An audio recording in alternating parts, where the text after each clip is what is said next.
اچھا مولانا توجہ سے مشکل مقامات چل رہے ہیں بڑے، وہ جگہیں چل رہی ہیں جہاں مفعول مطلق کے عامل کو حذف کرنا واجب ہے قیاساً. بھائی سمجھ میں آیا؟ قیاساً ضابطے کے مطابق. تو اس قسم کا مقام جہاں آپ کے بھی کلام میں آئے، آپ بھی اس قسم کا کلام استعمال کریں، تو آپ کو بھی کیا کرنا پڑے گا؟ مفعول بہ کے عامل کو حذف کرنا پڑے گا وجوباً. بھائی ذکر کرنا جائز نہیں. بھائی پہلا مقام وہ بتلایا تھا کہ وہ جگہ ہے جہاں پر مفعول مطلق واقع ہو اس حال میں کہ وہ مثبت ہو. مثبت ہونے کا کیا معنی؟ یعنی اس کے اثبات کا ارادہ کیا گیا ہو، اور وہ کس کے بعد ہے؟ نفی یا معنی نفی کے بعد. اور ایسی نفی یا ایسا معنی نفی ہو. معنی نفی سے کیا مراد ہے؟ انما. کیا مراد ہے؟ انما، کیونکہ وہ ما اور الا کے معنی میں ہوتا ہے، یعنی حصر کے لیے آتا ہے ما اور الا کے معنی میں. بھائی تو نفی کے بعد نفی یا ایسے معنی نفی کے بعد آئے جو داخل ہو رہی ہو کس پر؟ اسم پر داخل ہو رہی ہو، یعنی فعل پر داخل نہ ہو. لا یکون خبرا عنہ، اور وہ اسم ایسا ہو کہ یہ اس سے حال واقع، اس سے یہ مفعول مطلق جو ہے یہ اس سے خبر واقع نہ ہو رہا ہو. جیسے ما انت الا سیرن، تو دیکھو یہاں پر تو نہیں ہے الا تسیر سیرن، مگر چلتا ہی گھومتا ہی، تو صرف گھومتا ہی ہے. بھائی سمجھ میں آیا؟ یا تو صرف چلتا ہی ہے. بھائی تو یہاں پر حصر آیا ما اور الا کے ساتھ، اور یہاں دیکھیے کہ تو صرف گھومتا ہی ہے. تو یہ سیرن کا کیا ہو رہا ہے؟ اس بات ہو رہا ہے یا نفی ہو رہی ہے؟ اس بات. تو یہ سیرن مفعول مطلق ہے جو جس کے اس بات کا ارادہ کیا گیا ہے، اور یہ کس کے بعد واقع ہے؟ نفی کے بعد. یہاں پر کس کے بعد واقع ہے؟ ما انت الا سیرن میں کس کے بعد ہے؟ نفی کے بعد ما جو ہے نفی. اور ایسی نفی ہے جو کس پر داخل ہو رہی ہے؟ اسم پر. انت اسم پر داخل ہو رہی ہے، فعل پر داخل نہیں ہو رہی. اور یہ اسم بھی ایسا ہے کہ آگے آنے والا مفعول مطلق اس سے خبر نہیں. اگر خبر ہوتا پھر تو وہ کیا ہوتا؟ مرفوع ہوتا. کیا ہوتا؟ مرفوع ہوتا. دوسرا مقام. بھائی دوسرا مقام وہاں وہ تھا وقع مکرران، کہ مفعول مطلق واقع ہو اس حال میں کہ مکرر ہو. میں نے تفصیل بتلائی تھی اس کی کہ کس کے بعد ہو؟ کہ یہ مفعول مطلق، وہ مفعول مطلق جو اسم کے بعد ہو، اور یہ اس مفعول مطلق کا اس سے خبر بننا جائز نہ ہو، صحیح نہ ہو، اور مفعول مطلق مکرر ہو. تو دو تین شرطیں، ایک تو اسم کے بعد ہو، اور دوسرا اس سے خبر نہ ہو، اور مکرر ہو. بھائی سمجھ میں؟ جیسے پہلے کے اندر بھائی مفعول مطلق کس کے بعد آ رہا تھا؟ اسم کے بعد آ رہا تھا، اور وہ اسم سے خبر بھی نہیں بن رہا تھا. تو یہ بھی اسی طرح، البتہ یہ مکرر ہے. یہ کیا ہے؟ مکرر ہے. اور اس میں نفی یا معنی نفی کی بات نہیں کی انہوں نے، اس میں نفی یا معنی نفی کی بات کی تھی. تو جیسے زید سیرن سیرن، تو دیکھو یہ سیرن جو ہے کس کے بعد آ رہا ہے؟ اسم کے بعد آ رہا ہے، اور یہ اس سے خبر واقع نہیں ہو رہا، اور یہ مکرر ہے. تو اب اس کے عامل کو حذف کرنا واجب. تو اصل کلام کیا ہوا؟ زید یسیر سیرن سیرن. تو سیرن مفعول مطلق ہے مولانا، اور سیرن یہ مؤکد ہے، اور سیرن ثانی اس کی تاکید، مؤکد تاکید مل کر کیا بن جاتے ہیں؟ مفعول مطلق. کس فعل کے لیے؟ یسیر کے لیے. دوسرا مقام آپ کو بتلایا تھا بھائی، یا یوں کہو تیسرا مقام، کہ جہاں پر مفعول مطلق کیا واقع ہو بھائی؟ تفصیل واقع ہو. تفصیل کا کیا معنی تھا؟ تفصیل اثر کی تفصیل ہو. اثر سے کیا مراد تھا؟ غرض یعنی غرض کے اندر جو احتمالات ہیں سب آ جائیں بھائی، کہ سب تفصیلاً آئے بھائی.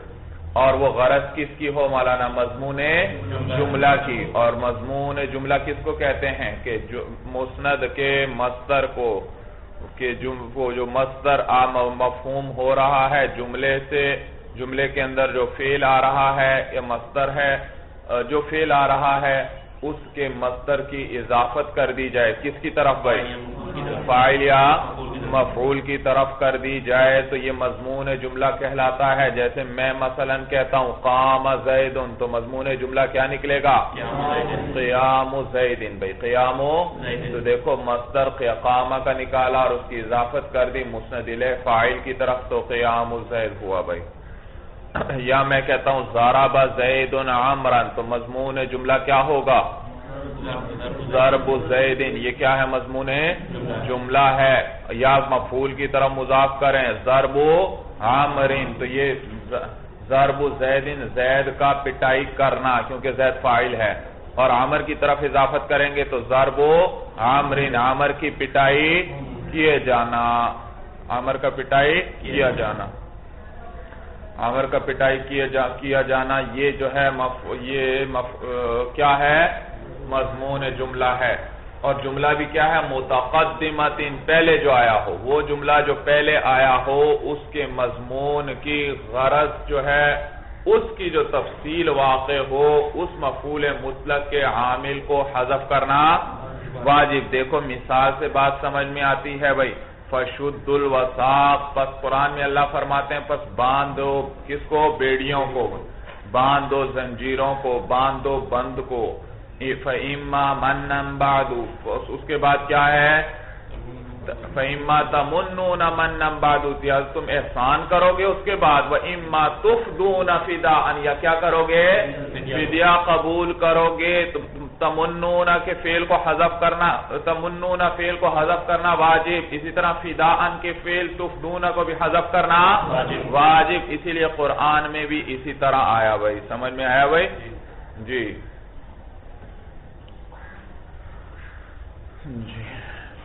تو دیکھو فشد، ما قبل میں جملہ کیا ہے؟ فشد الوثاق، اور اس کا مضمون کیا نکلے گا؟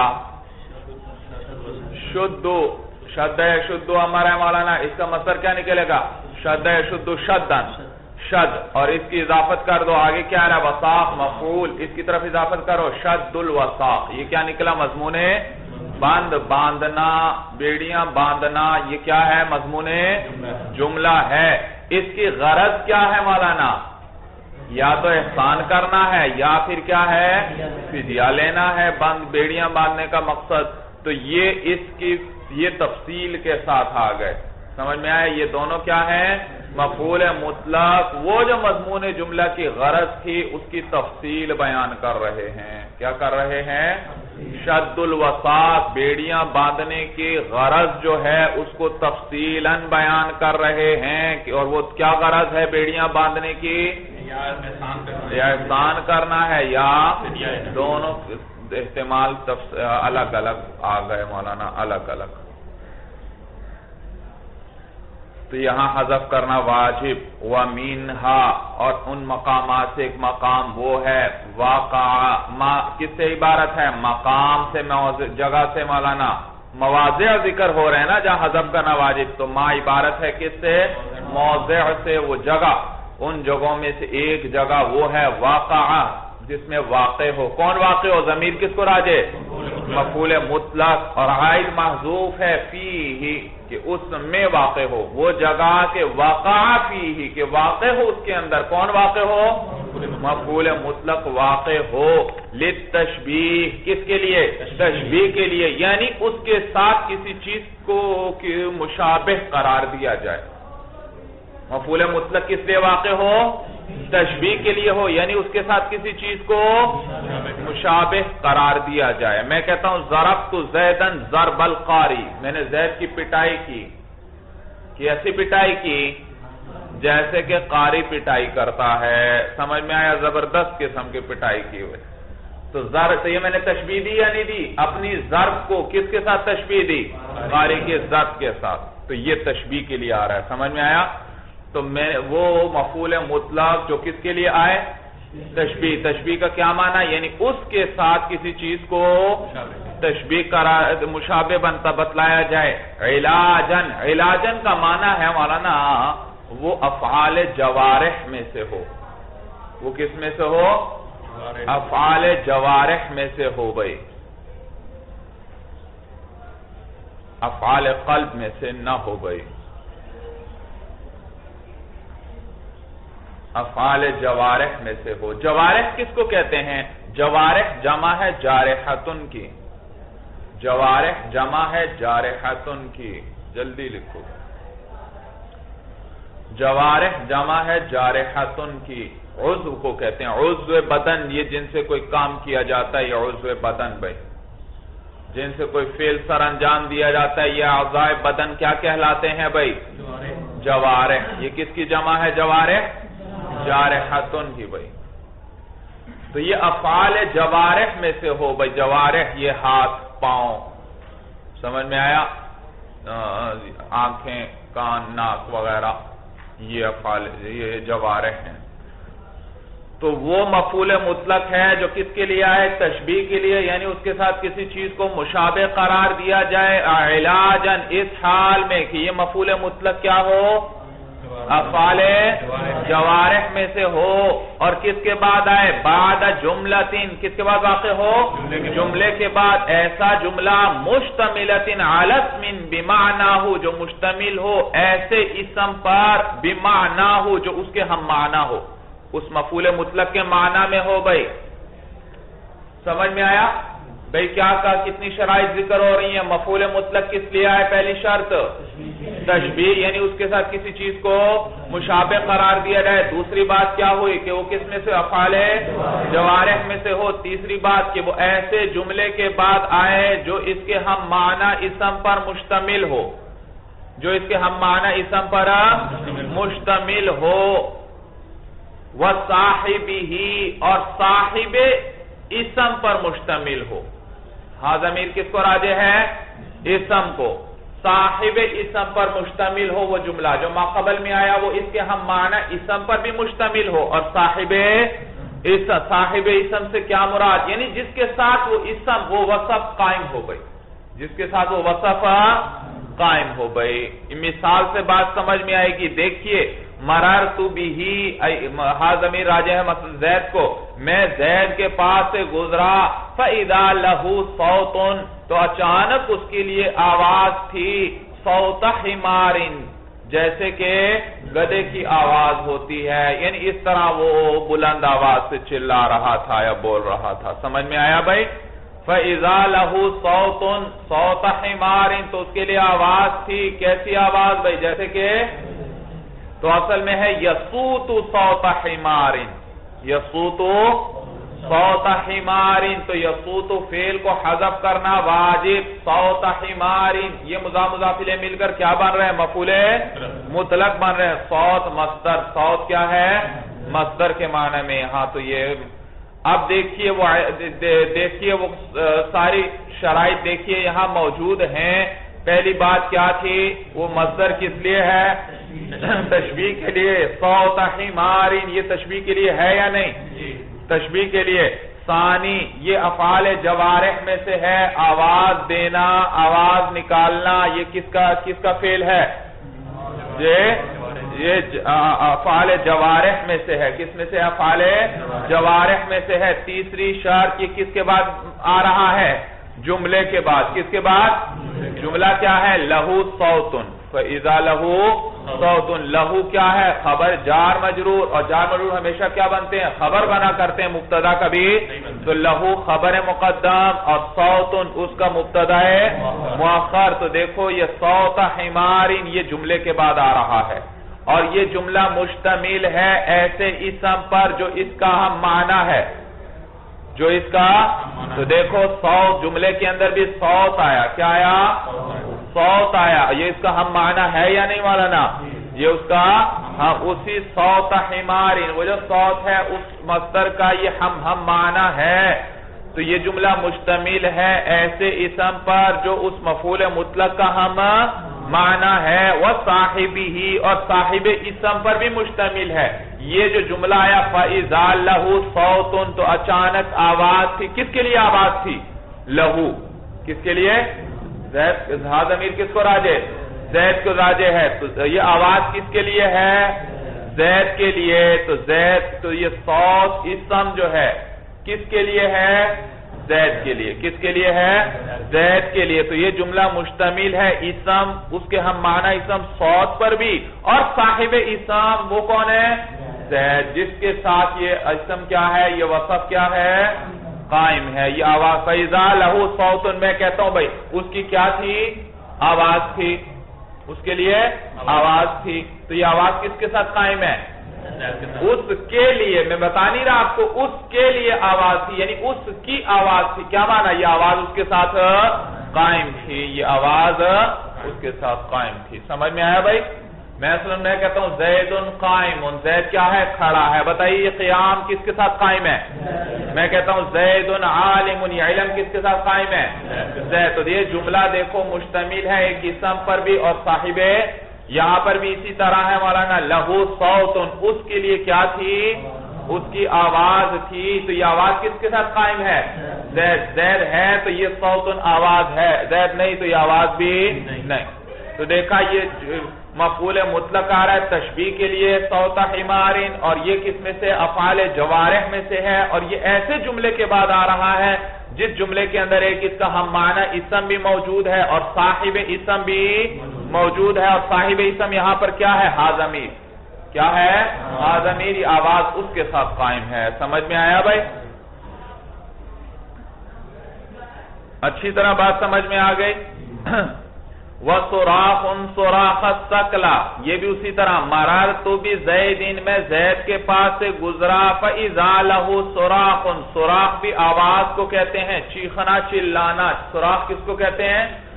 زور زور سے چیخنا چلانا. بھائی میں زید کے پاس سے گزرا. فَإِذَا لَهُ صُرَاخٌ، فَإِذَا لَهُ، بھائی صاحب کافیہ مثالیں ذکر کر رہے ہیں. صاحب کافیہ زائد الفاظ نہیں لاتے تو ماقبل میں سے آدھے جملے کو وہیں سے اٹھا لیں، وہ آپ کو سمجھ میں آ گیا. فَإِذَا لَهُ صَوْتٌ تھا، صوتن کی جگہ اٹھا کر کیا رکھ دیں؟ صراخن. میں زید کے پاس سے گزرا تو اچانک اس کے لیے چلانا تھا، یعنی وہ چلا رہا تھا. تو اچانک وہ چلا رہا تھا. کیسا چلانا؟ صراخ الثقل. سکلا کہتے ہیں وہ عورت جس کا بچہ مر گیا ہو. وہ عورت جس کا بچہ مر گیا ہو. تو وہ عورت جس کا بچہ مر گیا ہو یقیناً وہ بڑی غمزدہ ہوگی، پریشان ہوگی، رو رہی ہوگی، چلا رہی ہوگی، چیخ رہی ہوگی. تو زید کے پاس سے گزرا، پس اچانک اس کی ایسی آواز تھی. فَإِذَا لَهُ صُرَاخٌ، تو اچانک اس کے لیے چلانا تھا، یعنی وہ چلا رہا تھا. کیسا؟ صراخ الثقل، ای یصرخ صراخ الثقل. اصل میں یہاں فعل کیا محذوف ہے؟ یصرخ صراخ الثقل. تو اس یصرخ کو حذف کرنا واجب ہے، تو اس کے لیے چلانا تھا. اسی طرح جیسے کہ کیا وہ عورت چلاتی ہے جس کا بچہ مر گیا ہو. تو اس وہ عورت جس کے بچہ مر گیا اس کے چلانے کی طرح اس کے لیے بھی چلانا اور چیخنا تھا. اب دیکھو بھائی یہ مصدر صراخ الثقل، صراخ یہ جو ہے مولانا یہ مفعول مطلق ہے اور کس کے لیے آ رہا ہے؟ تشبیہ. زید کے چلانے کو کس سے تشبیہ دے رہے ہیں آپ؟ وہ عورت جس کا بچہ مر گیا اس کے چلانے کے ساتھ. اور یہ چلانا یہ کس میں سے ہے؟ افعال جوارح میں سے ہے. اور نمبر 3 اگلی شرط کیا تھی؟ کس کے بعد آ رہا ہے؟ ایسے جملے کے بعد جو مشتمل ہے ایسے اسم پر جو اس کا ہم معنی ہے. بھئی ماقبل جملے میں فَإِذَا لَهُ صَرَاخٌ کے اندر اس کا ہم معنی اسم کیا آ رہا ہے؟ صراخن آ رہا ہے. اور مولانا صاحب اسم بھی ہے. وہ کون ہے؟ وَإِذَا لَهُ کی ہا ضمیر. بھئی لہو کی ہا ضمیر جس کے ساتھ یہ چلانا قائم ہے. وہ ہے تو چلانا ہے، وہ نہیں تو یہ چلانا بھی نہیں. بات سمجھ میں آ گئی بھائی؟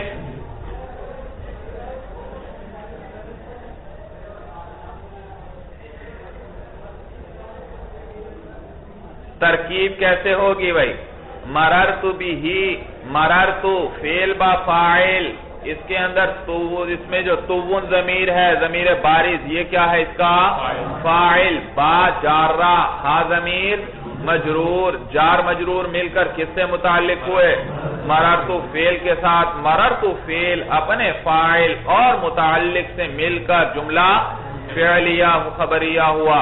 فَإِذَا لَهُ صَوْتٌ جی فَعَتِفَ اِذَا مفاجاتیہ اذا مفاجاتیہ مولانا لہو لام جارہ ہا ضمیر مجرور جو کس کو راجے ہاں زید کو جی تو جو جس کا ما قبل میں ذکر چل رہا ہے اس کی طرف راجے تو اچانک تو یہ اللہ جار مجرور مل کر کیا بنا کرتے ہیں بھائی جی یہ خبر بنتے ہیں مبتدا نہیں بنتے تو یہ متعلق ہوں گے یہ ہمیشہ 8 چیزوں میں سے کسی ایک سے متعلق ہوتے ہیں تو یہ کس سے متعلق یہاں کریں گے آپ ثابتن کس کے ساتھ ثابتن صیغہ اس میں فاعل ہے اور اس میں فاعل کس کا تقاضا کیا کرتا ہے فاعل کا بغیر فاعل کے یہ نہیں جیسے فعل کبھی فاعل کے بغیر نہیں آ سکتا اس میں فاعل اس بھی بغیر فاعل کے نہیں تو ثابتن صیغہ اس میں فاعل اس کے اندر ہوا ضمیر اس کا وہ کس کو راجع ہے کس کو راجع ہے صوت کو راجع کیا چیز ثابت ہے اس کے لیے صوت بھائی تو یہ ضمیر راجع ہے مبتدا مؤخر کو کس کو راجع ہے سوال پیدا ہوا کہ یہ تو اضمار قبل ذکر ہوا ضمیر پہلے آ گئی مرجع بعد میں آ رہا ہے تو جواب آپ کیا دیں گے ہاں صوت لفظوں کے اعتبار سے تو مؤخر ہے لیکن رتبے کے اعتبار سے کیا ہے مقدم ہے کیونکہ مبتدا ہے تو اس کا مقام دراصل اور رتبہ کیا ہے مقدم ہے تو اصل میں ہے صوت ثابت لہو سمجھ میں آیا تو یہ اضمار قبل ذکر لفظاً تو ہے لیکن رتبتاً نہیں اور یہ جائز ہے اور صوت تو اس میں فاعل اپنے فاعل اور متعلق سے مل کر شبہ جملہ ہو کر خبر مقدم اور صوت مبتدا مؤخر خبر مبتدا اپنی خبر سے مل کر جملہ اسمیہ خبریہ ہوا اور صوت حمار صوت منصوب مضاف حمار مجرور لفظا مضاف الیہ مضاف الیہ مل کر یہ مفعول مطلق ہوا کس فعل کے لیے یسوت کس کے لیے یسوت فعل اس کے اندر ہوا ضمیر اس کا فاعل جو ماقبل جو جس کا تذکرہ ہو رہا ہے بھائی اس کو راجع زید کو یعنی کہ یہاں پر یسوت فعل اپنے فاعل اور مفعول مطلق سے مل کر کیا ہوا جملہ فعلیہ ہوا وَمِنْهَا اور ان جگہوں میں سے ایک جگہ وہ ہے واقعہ کہ واقع ہو اس کے اندر کون واقع ہو واقعہ فیہ اس کے اندر کون واقع ہو مفعول مطلق واقع ہو مضمون جملتین اس حال میں کہ وہ مضمون جملہ ہو اس حال میں کہ وہ کیا ہو مضمون جملہ ہو لا محتمل لہا غیرہ اور اس کے لیے اس کے علاوہ اور کوئی احتمال بھی نہ ہو لہا ضمیر راجع ہے مولانا جملے کو لہا ضمیر کس کو راجع جملے کو اور غیرہ کی ہا ضمیر راجع ہے مفعول مطلق کو غیرہ کی ہا ضمیر کس کو راجع ہے مفعول مطلق کو تو دیکھو ایک وہ مفعول مطلق ہے جو واقع ہو کیا واقع ہو مضمون جملہ ہو لا محتمل لہا اور اس جملے کا اور کوئی احتمال نہ ہو غیرہ ای غیر المفعول المطلق سوائے مفعول بھئی وہی مفعول مطلق اس کا مضمون جملہ ہے وہی مفعول مطلق اس کا اور اس جملے میں اور کوئی احتمال بھی نہیں بات سمجھ میں آ رہی ہے کہ لا محتمل لہا غیرہ مفعول مطلق کیا واقع ہو رہا ہے مضمون جملہ اور جملے میں اور کوئی احتمال بھی اس مفعول مطلق کے علاوہ اور کوئی احتمال بھی نہیں دیکھیے مثال سے بات سمجھ میں آئے گی جیسے آپ کہتے ہیں نحو لہو علی الف درہم فلاں کے مجھ پر کتنے ہیں 1000 درہم ہیں کیا ہیں 1000 درہم ہیں تو بتلائیے جب آپ نے کسی کے لیے یوں کہا لہو علی الف درہم فلاں کے مجھ پر 1000 درہم ہیں تو آپ کیا کر رہے ہیں بھائی اعتراف کر رہے ہیں کیا کر رہے ہیں یہ مضمون جملہ اعتراف ہے یا نہیں یہاں پر مولانا جی بھائی وہی بات جو مضمون جملہ میں نے آپ کو کیا کہا تھا کہ خبر کے مصدر کو مضاف کر دیں کس کی طرف مبتدا کی طرف یا فعل کے مصدر کو مضاف کر دیں فاعل کی طرف یا مفعول کی طرف تو یہاں پر بھی کیا کر لو اصل میں کلام کیا ہے لہو علیہ ای ثابت لہو علیہ ثابت لہو علیہ ثابت ہے اس کے مجھ پر کیا ثابت ہے مولانا الف درہمین تو ثبوت الف درہم کیا آیا بھئی ثابت لہو علیہ اس سے مصدر کیا نکلے گا ثابت سے کیا بنے گا مصدر ثبوت، اور مبتدا کون ہے؟ الف درہمین، مبتدا مؤخر ہے، تو کیا بن جائے گا مضمون جملہ؟ ثبوت الف درہمین، ثبوت الف درہم۔ تو یہ ثبوت الف درہم کو اپنے اوپر کرے، یہ کیا کہلاتا ہے مختصر لفظوں میں؟ اعتراف ہی تو کہلاتا ہے بھائی۔ کیا کہلاتا ہے؟ اعتراف۔ تو وہی بات لمبی ہے ذرا، یہ مختصر ہے بھائی، ایک ہی جو لفظ میں بتلا دیا۔ سمجھ میں آیا بھائی؟ وہی مضمون جملہ ہے۔ تو یہ دیکھو اب مفعول اعترافاً، یہ مفعول مطلق آیا، یہ کیا آیا؟ مفعول مطلق آیا، یا اعترفت اعترافاً۔ تو یہاں پر کیا آئے گا؟ فعل کیا ہے؟ اعترفت۔ فعل کیا ہے؟ اعترفت۔ تو اس کو حذف کرنا واجب، کیونکہ وہ شرائط موجود، شرائط کیا تھیں؟ اعترافاً مفعول مطلق ہے، اور کس حال میں ہے؟ یہ کیا ہے مولانا؟ مضمون جملہ ہے، اور اس جملے میں اس کے علاوہ اور کوئی احتمال بھی نہیں ہے۔ یہ جملہ صرف اعتراف ہی کے لیے ہے، اور کسی غرض کے لیے سمجھ، اس جملے میں کیا ہے؟ اعتراف ہی ہے، اور کوئی چیز نہیں ہے۔ سمجھ میں آیا بھائی؟ تو اس میں اعتراف ہی ہے۔ تو یہ مفعول مطلق ہے جو واقع ہے، کیا مضمون جملہ واقع ہو رہا ہے، اور اس جملے میں ما قبل کے جملے میں اور کوئی احتمال بھی نہیں، وہ اس میں بھی کیا ہے؟ صرف اعتراف ہی ہے۔ کیا ہے؟ آگے آئے گا مولانا جملہ، اس کے اندر دو احتمال آ جائیں گے۔ کیا آ جائیں گے؟ وہاں اور بات واضح ہو جائے گی۔ وَيُسَمَّى تَوْكِيدًا لِنَفْسِهِ، اور اس کا نام رکھا جاتا ہے اس مفعول مطلق کا، کیا؟ تاکید لنفسه۔ کیا رکھا جاتا ہے نام؟ تاکید لنفسه، یعنی یہ اپنی ہی تاکید کر رہا ہے۔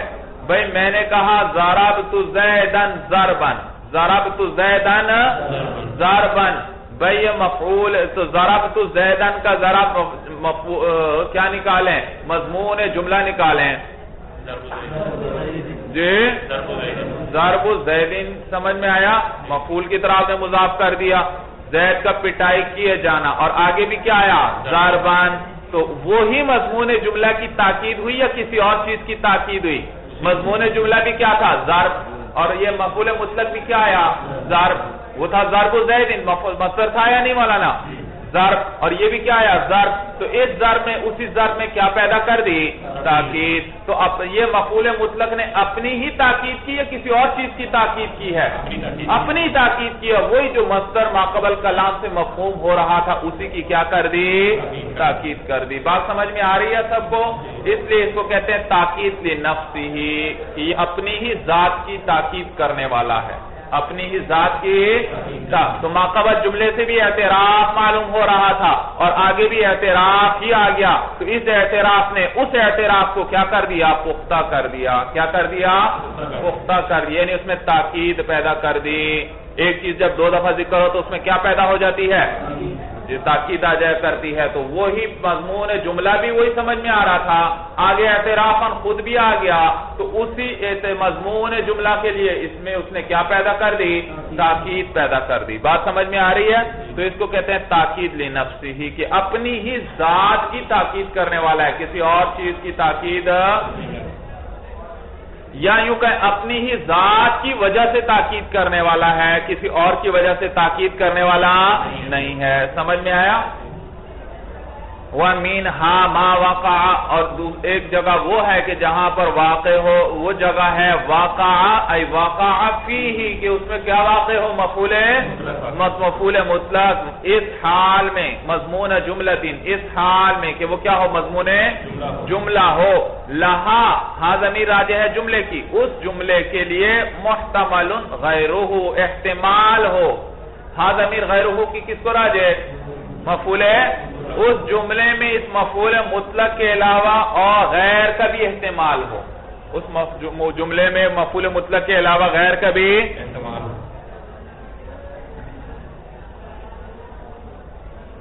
نحو زید قائم، میں کہتا ہوں زید قائم، زید کھڑا ہے، بھئی اس کلام کے اندر حق ہونے کا بھی احتمال ہے اور باطل ہونے کا بھی احتمال ہے۔ ہو سکتا ہے کھڑا ہو سکتا ہے کھڑا بھئی صدق اور کذب کا احتمال ہے یعنی اس جملے کے اندر صدق کا بھی احتمال اور کذب کا بھی یعنی حق ہونے کا بھی احتمال اور باطل ہونے کا بھی احتمال. سمجھ میں آیا؟ تو دو احتمال آ گئے مولانا، دو احتمال آ گئے. سمجھ میں آیا؟ دو احتمال آ گئے. اور پھر آگے مفعول مطلق آ گیا حقاً. کیا آ گیا؟ حقاً یعنی ثابت کا. حق کا کیا معنی ہے؟ ثابت کرنا. کیا کرنا؟ ثابت کرنا. ثابت ہے، ثابت ہے.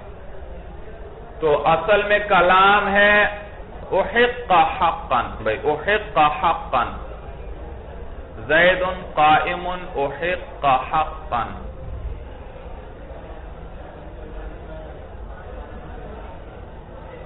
ثابت کیا گیا ہے، ثابت کرنا. احق حقا.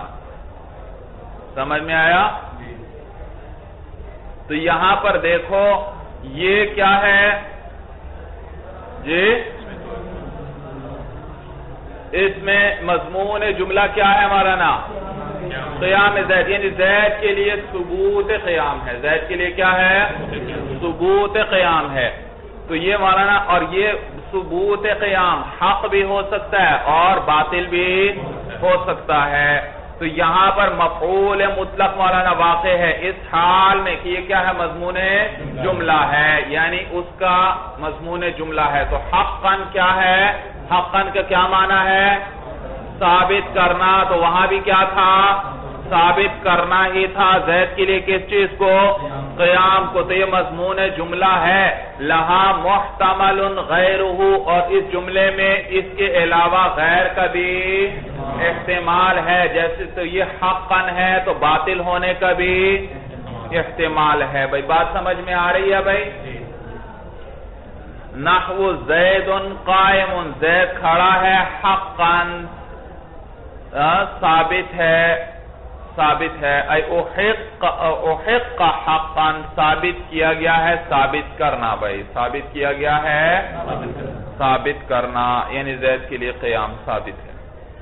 وَيُسَمَّى تَوْكِيدًا لِغَيْرِهِ. اور اس کو کیا کہتے ہیں مولانا؟ تاکید اس کو تاکید لغیرہ کہتے ہیں. ای تاکیداً لأجل غیرہ. تاکیداً لأجل غیرہ. تاکید ہے کس کی وجہ سے؟ غیر کی وجہ سے. کس کی وجہ سے؟ بھئی حق ہونے کا بھی احتمال تھا اور باطل ہونے کا بھی احتمال تھا. تو اس نے مضمون جملہ کو کیا کر دیا؟ پختہ کر دیا. کس کی وجہ سے؟ غیر کی وجہ سے. یعنی اس غیر کے احتمال کو کیا کر دیا؟ ختم کر دیا. کیا کر دیا؟ بھئی جب حقاً کہہ دیا تو باطل ہونے کا امکان کیا ہوا؟ ختم. تو اس باطل ہونے کے احتمال کی وجہ سے اس کی یہ تاکید لائی گئی ہے. بھئی اس میں باطل کا احتمال تھا یا نہیں تھا؟ تو اب اس کے لیے کیا لائی گئی؟ تاکید. تو اس تاکید نے ماقبل کلام میں حق ہونے کا بھی احتمال تھا، باطل ہونے کا بھی. اس نے کون سے والے میں تاکید پیدا کی؟ حق ہونے میں یا باطل ہونے والے میں؟ حق ہونے میں جو ہے اس کی کیا کر دی؟ تاکید پیدا کر دی. تو یہ تاکید کیوں لائی گئی مولانا؟ باطل ہونے کو احتمال کو ختم کرنے کے لیے یہ تاکید کیوں لائی گئی؟ تاکہ باطل ہونے کا احتمال کیا ہو جائے. اور تو یہ تاکید لغیر ہی ہے یعنی غیر کی وجہ سے یہ تاکید لائی گئی ہے تاکہ وہ غیر کا احتمال کیا ہو جائے؟ ختم ہو جائے. بات سمجھ میں آئی؟ وَيُسَمَّى تَوْكِيدًا لِغَيْرِهِ أي تَوْكِيدًا اور اس کو کیا کہتے ہیں؟ تاکید لغیرہ کہتے ہیں. کیا کہتے ہیں؟ تاکید لغیرہ. وَمِنْهَا مَا وَقَعَ مُثَنًّا. اور ان جگہوں میں سے ایک مقام وہ ہے وقع ای وقع فیہ کہ اس میں واقع ہو. کون واقع ہو؟ مفعول مطلق مثنًا. اس حال میں کہ تثنیہ ہو. اس حال میں کہ کیا ہو؟ تثنیہ ہو. مثل لبیک و سعدیک. بھئی تثنیہ واقع ہو. ایک اور قید کا بھی اضافہ کر لو یہاں مولانا کہ ساتھ تثنیہ ہو اور اس کی اضافت ہو رہی ہو فاعل یا مفعول کی طرف. تثنیہ ہو اور اس کی اضافت ہو رہی ہو مولانا کس کی طرف؟ فاعل یا مفعول کی طرف اضافت ہو رہی ہو مولانا. اگر ایسا نہ ہو، فاعل یا مفعول کی طرف اضافت نہ ہو رہی ہو تو عامل کو حذف کرنا واجب نہیں بھائی. عامل کو حذف کرنا واجب نہیں. بات سمجھ میں آ رہی ہے بھائی؟ ایک جگہ کون سی ہے جہاں مفعول مطلق کیا واقع ہو مولانا؟ بھائی ضرب نہ واقع ہو، ضربانی تثنیہ بنا دیا جائے، اس سے تثنیہ کی حالت میں واقع ہو. سمجھ میں آیا؟ ضربت زیدن ضربینی، ضربت زیدن. تو دیکھو میں مفعول مطلق کو کس طرح لے کر آیا؟ اس حال میں کہ یہ کیا ہے؟ تثنیہ ہے. اور عربی میں اکثر ایسا کیا جاتا ہے کہ کبھی کبھار مفعول مطلق یا کسی وغیرہ کو کس صورت میں ذکر کر دیا جاتا ہے؟ تثنیہ. میں نے زید کی پٹائی کی ضربینی 2 مرتبہ. کتنی مرتبہ؟ نہیں بھائی نہیں، اس کا معنی 2 مرتبہ کے نہیں ہوتا. یہ تکثیر بتلانے کے لیے، کثرت بتلانے کے لیے لایا جاتا ہے. کس لیے لایا جاتا ہے؟ لایا تو تثنیہ جاتا ہے، لیکن مراد کیا ہوتا ہے؟ اس سے کثرت بتلانی مقصد ہوتی ہے. تو ضربت زیدن ضربینی کا کیا معنی ہوا؟ میں نے زید کی بہت زیادہ پٹائی کی، بڑی کثرت کے ساتھ میں نے اس کی پٹائی کی. سمجھ میں آیا؟ جیسے قرآن میں کیا آتا ہے؟ فرجع البصر کرتین، آپ لوٹا لیجئے نگاہ کو 2 مرتبہ.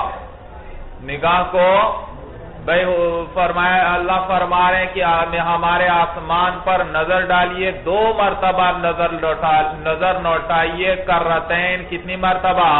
2 مرتبہ. یہ معنی نہیں کہ 2 مرتبہ نظر ڈال لیجئے آپ آسمان پر، اس میں آپ کو کوئی عیب نظر، ہماری کسی چیز میں بنائی ہوئی کسی چیز میں کوئی عیب نہیں. آپ ہمارے اس آسمان پر 2 دفعہ نظر ڈال لیجئے، اس میں کوئی عیب بھائی 2 مرتبہ مراد نہیں ہے. یہاں پر مراد ہے کثرت سے، یعنی کثرت سے آپ خوب کثرت سے نگاہ ڈال لیجئے جتنی مرتبہ بھی، آپ کو ہماری تخلیق کے اندر کبھی کوئی عیب نظر نہیں آئے گا. سمجھ میں آیا بھائی؟ کثرت مراد ہوتی ہے. تو یہاں پر بھی مولانا مفعول مطلق کو تثنیہ لایا جائے اور پھر اس کی اضافت کر دی جائے کس کی طرف مولانا؟ فاعل یا مفعول کی طرف. تو پھر اس کے عامل کو حذف کرنا واجب ہے، واجب ہے. جیسے لبیک، آپ حاجیوں کو تلبیہ پڑھتے ہوئے سنتے ہیں لبیک اللہم لبیک. آج آپ کو صاحب قافیہ بتلا رہے ہیں کہ یہ کیا چیز ہے لبیک. بھائی لبیک اصل میں تھا الب لک البابینی، الب لک البابینی. بھائی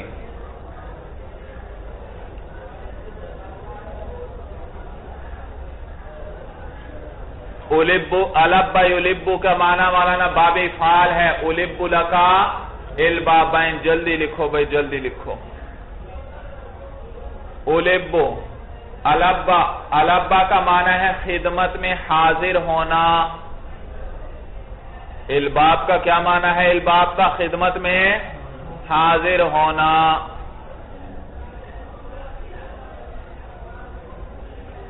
سمجھ میں آیا؟ تو معنی کیا ہوا؟ الب لکا، میں حاضر ہوں، میں حاضر ہوں. لکا کہاں؟ کس کی خدمت میں؟ اے اللہ آپ کی خدمت میں حاضر ہوں. البابین، خوب البابین تثنیہ آ رہا ہے مفعول مطلق، خوب کثرت کے ساتھ. اے اللہ میں آپ کی خدمت میں کثرت کے ساتھ حاضر ہوں. اے اللہ میں آپ کی خدمت میں بار بار حاضر ہوں. اے اللہ میں آپ کی خدمت میں مسلسل حاضر ہوں تاکہ آپ کے احکامات پر کیا کروں؟ عمل پیرا ہو جاؤں. بھائی اے اللہ میں بار بار مسلسل کثرت کے ساتھ آپ کی خدمت میں حاضر ہوں تاکہ کیا کروں؟ آپ کے احکامات پر عمل پیرا ہوں. آپ جو فرمائیں میں اس پر عمل کرتا چلا جاؤں. بھائی سمجھ میں حاجی یہ کہتا ہے لبیک لبیک اللہم لبیک. اے اللہ میں خوب کثرت کے ساتھ آپ کی خدمت میں حاضر ہوں، بار بار حاضر ہوں، مسلسل حاضر ہوں. کہ کس لیے حاضر ہوں؟ تاکہ آپ کے احکامات پر کیا کروں؟ عمل کرتا چلا جاؤں. بھائی بات اب سمجھ میں آیا لبیک کا معنی؟ تو یہ تھا اصل میں الب لک البابینی. پھر کیا کیا گیا مولانا؟ اولب فعل کو حذف کر لیا گیا. کیا کر لیا گیا؟ اولب فعل کو حذف کر دیا گیا. کیا رہ گیا؟ لکا البابین. البابین کیا ہے مولانا؟ مفعول مطلق ہے اور کیا واقع ہو رہا ہے؟ تثنیہ. تو مولانا اولب کو حذف فعل کو فاعل سمیت حذف کر لیا. کیا رہ گیا؟ لکا البابین. پھر لکا میں سے مولانا لام کو ختم کر دیا اور کاف کی طرف البابین کی اضافت کر دی. البابین کی اضافت کس کی طرف کر دی؟ کاف کی طرف. بھائی اب کاف کو ذرا البابین کے آخر میں جوڑ دو اور نون تثنیہ کو گرا دو. کیا بن گیا؟ البابئی کا. کیا بن گیا؟ نون گر گیا مولانا اضافت کی وجہ سے. البابئی کا. پھر مولانا یہ کیا ہے؟ الباب کون سا باب ہے مولانا؟ باب افعال. یہ ثلاثی مجرد ہے یا ثلاثی مزید ہے؟ یہ ثلاثی مزید فی ہے، یعنی اس میں زائد حروف بھی ہیں. کیا ہے؟ کچھ زائد. ان زائد حروف کو ختم کر کے اس کو مجرد کا مصدر بنا لیا گیا. بھائی کیا بنا لیا گیا؟ لبن. مزید میں تو کیا تھا؟ الباب. اس میں تو زائد حروف تھے تو پھر اس سے کیا بنا لیا گیا؟ کون سا مصدر؟ مجرد. آپ نے پڑھا یا نہیں کبھی فعل مثلا مزید سے ہوا کرتا ہے اور مصدر کس سے؟ مفعول مطلق کس سے آیا کرتا ہے؟ مجرد سے. جیسے انبت اللہ نباتن، تو انبتا کس سے ہے؟ مزید فی سے. اور نباتن اس کا مفعول مطلق کس سے آ رہا ہے؟ مجرد سے. تو یہاں پر بھی لبن بنا لیا گیا. کیا بنا لیا گیا؟ الباب کے بجائے کیا بنا لیا گیا؟ لبن. اب اس لبن کی تثنیہ اور اضافت بنائیں. لبینی. اور نون اور گر گیا اضافت سے، کاف ساتھ ملا. کیا بن گیا؟ لبیک. ترکیب ساری سمجھ میں آئی آپ کو بھائی؟ تو یہ لبیک ہے مولانا. تو وہ اس کو پھر کیا بنا لیا؟ البابیک کا تھا اصل میں، پھر کیا بنا لیا گیا؟ لبیک. زوائد کو ختم کر کے اس کو مجرد کی طرف لوٹا دیا گیا. بھائی وَسَعْدَيْك یہ بھی اسی قبیل سے ہے مولانا. یہ اصل میں ہے اُسْعِدُكَ إِسْعَادَيْن. اُسْعِدُكَ إِسْعَادَيْن. اسعد یسعد. اسعاد کے معنی ہے مدد کرنا. اسعد یسعد. اسعاد کے معنی ہے مدد کرنا. کیا معنی ہوا سعدیک کا؟ میں بار بار کثرت کے ساتھ آپ کی مدد کرتا ہوں یا کرتا رہوں گا. جی ہاں کثرت کے ساتھ. تو یہاں تثنیہ لایا گیا. بھائی کس لیے تثنیہ لایا گیا؟ کثرت کو بتلانے کے لیے. کیا بتلانے کے لیے؟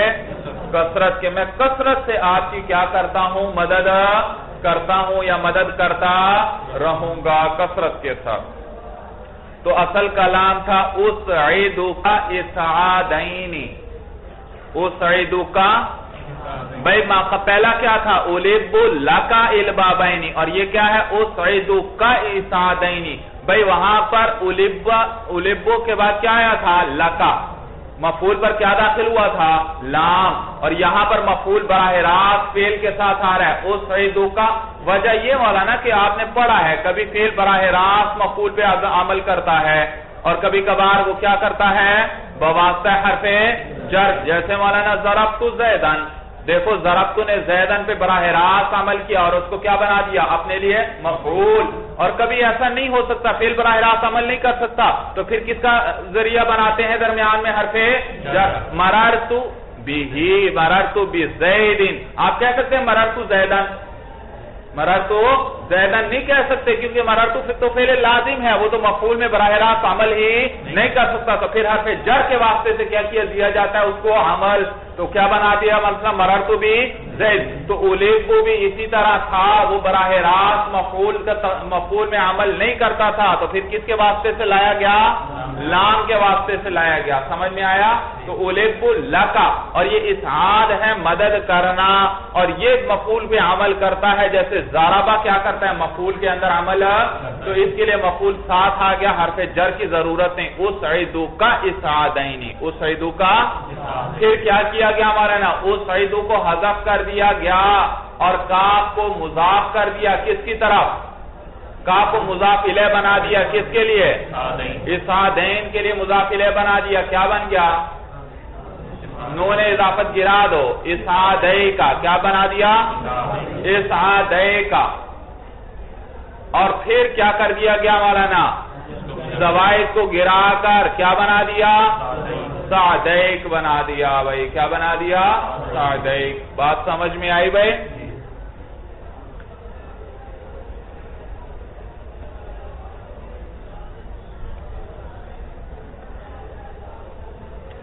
تو سعدیک کا کیا معنی ہوا؟ میں بار بار بڑی کثرت سے آپ کی مدد کرتا ہوں یا کرتا رہوں گا.